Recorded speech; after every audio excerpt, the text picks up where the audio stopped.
There's a kind of wound that leaves no mark, not a bruise, not a scar, not anything a doctor could point to, just a child standing at the edge of a room, watching others get chosen, and slowly, quietly, learning what that means about them. Maybe you were that child. Maybe some part of you still is. Not the child who was mistreated. Not the child whose pain was loud enough to be named and witnessed and grieved. This is the child whose hurt was invisible, even to the people who caused it.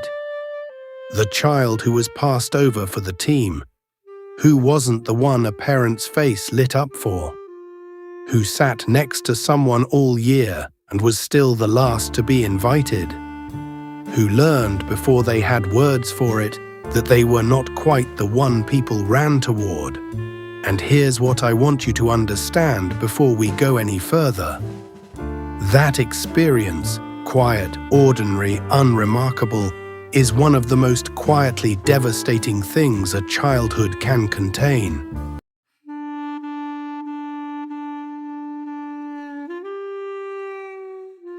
Most people, when they think about childhood wounds, imagine something dramatic, something that happened, a moment of cruelty, a visible act, a clear cause they can point to and say, that is where it started. But here's what they miss. Some of the deepest wounds in childhood are not events. They are absences, not what happened, what didn't. The child who was never chosen first did not experience one terrible day. They experienced something more insidious, a pattern, 1,000 small moments of not quite being the one, not quite the favorite, not quite the first thought, not quite the reason someone stayed. And the brain does not distinguish between dramatic pain and accumulated absence. To the nervous system, both register the same way. I am not the one people choose. That belief, formed before language, stored before logic, becomes the invisible architecture everything else is built on. Hold that thought, because I want to come back to what that architecture actually does. But first, let's follow this child forward. Think about what it looks like from the outside. The child who is not chosen first learns quickly and without being taught that the way to survive this is to stop expecting to be chosen. They stop putting their hand up first. They arrive to things early and sit in the back. They master the art of being genuinely helpful to everyone without ever making themselves the center of anything, because the center was never quite theirs, and to reach for it felt like presumption. Psychologist Jonis Webb, whose decades of research into childhood emotional neglect quietly reshaped how therapists understand invisible wounds, describes it this way. It is not what happened to the child that shapes them most permanently. It is what failed to happen. The moment of enthusiasm that no one reflected back. The small victory no one celebrated. The bid for connection, hand raised, drawing held up, small voice saying, "Look at what I made." That was met not with cruelty, but with nothing. And nothing, she found, leaves a particular kind of wound. Because a child can make meaning from anger. A child can make meaning from conflict. What a child's developing mind has no framework for, what it simply cannot process, is indifference, absence. The experience of reaching toward someone and finding empty air. So the brain does what it always does when it cannot process something. It turns the confusion inward. There must be something about me that makes people choose someone else. That is not a thought the child decides to have.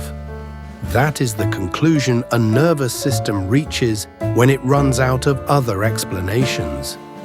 And here's where it gets more precise. Because that conclusion, quiet, invisible, formed before the child had words, doesn't stay in childhood. It travels. It grows alongside the child, adapts to new environments, wears new clothes, and by the time that child becomes an adult, it has become something almost unrecognizable. Not a memory, a reflex. You see it in the way they hesitate before speaking in a group. Not because they have nothing to say, but because some older part of them is still calculating whether this is a room that will choose their voice. You see it in the way they give freely, generously, completely, and then feel a faint, inexplicable shame about needing anything in return. You see it in the way they succeed at something, genuinely succeed, and then wait, almost immediately, for someone to notice it was a mistake. Not because they are insecure, because they were trained by repetition to expect to be second. John Bowlby, whose work on attachment theory changed how we understand the entire architecture of human development, found that a child does not build their sense of self from the inside out. They build it from reflection, from being seen, responded to, chosen, returned to by the people who matter. The child who is consistently not chosen first doesn't lack confidence in the way people imagine. They lack a mirror. They reach toward someone who should have reflected back. You matter, you are wanted, you are the one I choose, and found the mirror turned away, pointed at someone else in the room, and so they built their sense of self from the absence of that reflection, not from cruelty, from the particular quiet architecture of being consistently, unremarkably second. Research from John Cacioppo at the University of Chicago, who spent decades mapping the neuroscience of social pain, found something that changes the way we understand this entirely. The brain processes social exclusion, even mild, even ordinary, even the quiet kind, in the same neural regions that process physical pain. The child who was not chosen does not experience mild disappointment. Their brain experiences something closer to being hurt.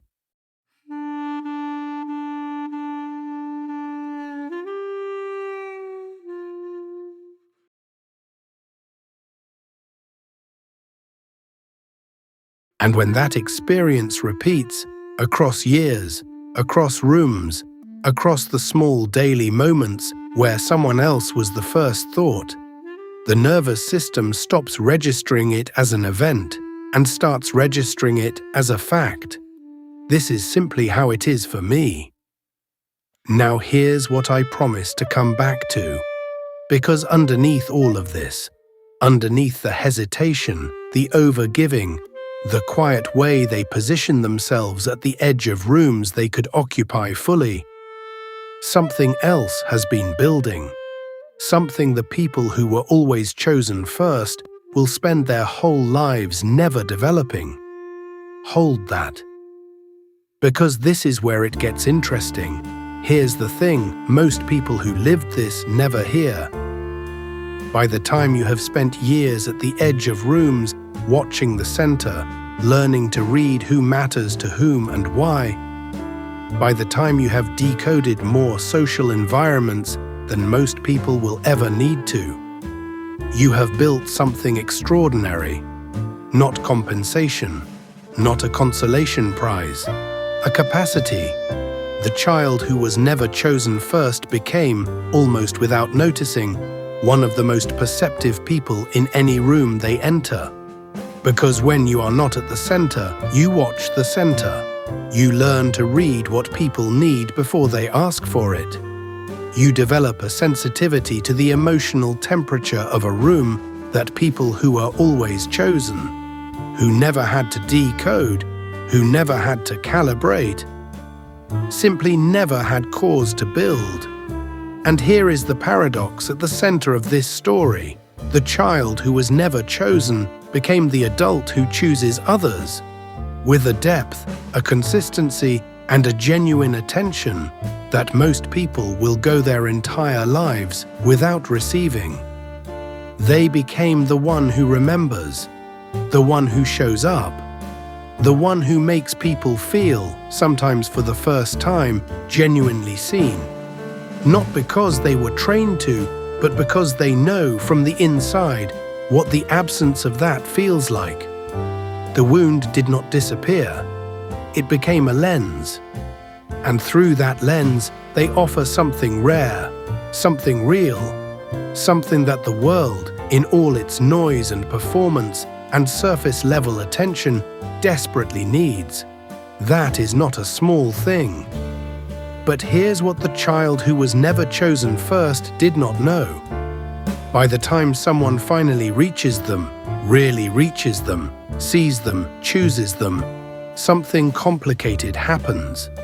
Because the nervous system that spent years expecting to be second doesn't immediately believe it. They deflect the compliment before it lands. They minimize the care before they can receive it. They hold the warmth at a slight distance, not because they don't want it, but because some older part of them is still waiting for the moment it turns out they were wrong to let it in. And this is the part that breaks people quietly from the inside, not the original wound, not the childhood, but the way the wound reaches forward in time and touches every moment of being chosen, and makes it harder to trust than it should be. Sherry Turkle at MIT, who has spent decades studying the gap between how people present themselves and how they actually feel, described something close to this. The people who grew up without consistent emotional attunement, the ones who learned to give more than they received, develop a particular relationship with being witnessed. They become fluent in offering presence and nearly illiterate in receiving it. Not because they don't crave it, because wanting it for long enough teaches you that the safer thing is to stop wanting it too loudly. And so they love from a slight distance that looks, from the outside, like independence. And they call it independence. Because they have been calling it independence for so long, they have forgotten it started as protection. By the time anyone notices something is off, by the time a partner asks why they always pull back when things get close, or a friend wonders why they never seem to ask for anything, the person who was never chosen first has already processed all of it alone. They have replayed the pattern. They have examined it from every angle. They have tried to explain it to themselves in ways that make the other person less responsible. They have blamed themselves, all of it internally, all of it quietly, all of it in the silence that has always been where their real life happens. So when someone finally says, "Why didn't you just tell me you were struggling?" it doesn't land the way they expect. Because in the person's mind, they already did. Not in words, not clearly, but in the way they pulled back slightly, in the way their voice changed, in the small signals they'd been sending for years, in the only language they had learned was safe.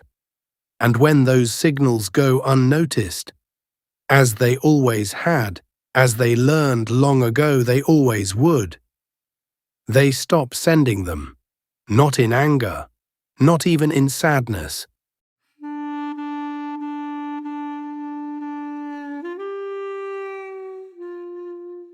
Just in the quiet, competent way they have always handled everything that was theirs to carry alone. These are often the strongest people you will ever know, the most reliable, the most present for others, the ones who hold things together in a crisis and somehow still have capacity left to hold things together for you. But here is what strength looks like when it is built on a childhood of not being chosen first. It is exhausting. It is lonely in a very specific way, not the loneliness of having no one, but the loneliness of being surrounded by people who see your capability and call it strength when it was born from necessity. It is the loneliness of being the person everyone leans on and realizing quietly that the leaning was never mutual. And sometimes, in the middle of ordinary moments, when nothing is wrong and everything is fine, something moves through them that is almost grief, not for anything that happened, for something that didn't. The simple experience of being the one someone runs toward first, the feeling of being chosen, not because of what they offer, not because of what they give, but just because of who they are. That feeling, they are still waiting for it in some quiet part of themselves, still waiting to believe it might be safe to stop being useful for a moment and see if the connection holds. The brain is not a fixed thing. Neuroscience tells us this now with a certainty that is almost miraculous. The neural pathways built through years of not being chosen, the reflex of deflection, the habit of giving without receiving, the held breath before anything good arrives, are not the only routes available. They are not permanent. What was wired in can, slowly and gently and without forcing, begin to develop new paths alongside the old ones, not replacing them, not erasing what they cost, building something alongside them. And every time a person who was never chosen first allows themselves to be chosen, and does not immediately explain it away, does not minimize it before it can land, does not hold it at the distance that feels like safety, the nervous system registers something new. This is safe, this is real, this is mine. Every time they speak up in the room before calculating whether the room will choose their voice, a new circuit forms. Every time they receive care without apologizing for needing it, the architecture shifts.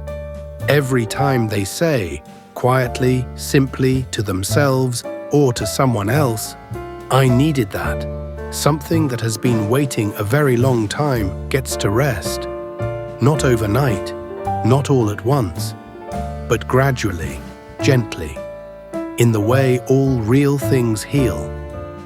If you have stayed with me this far, maybe because something in this felt less like a description and more like a memory you never quite gave a name to, then hear this.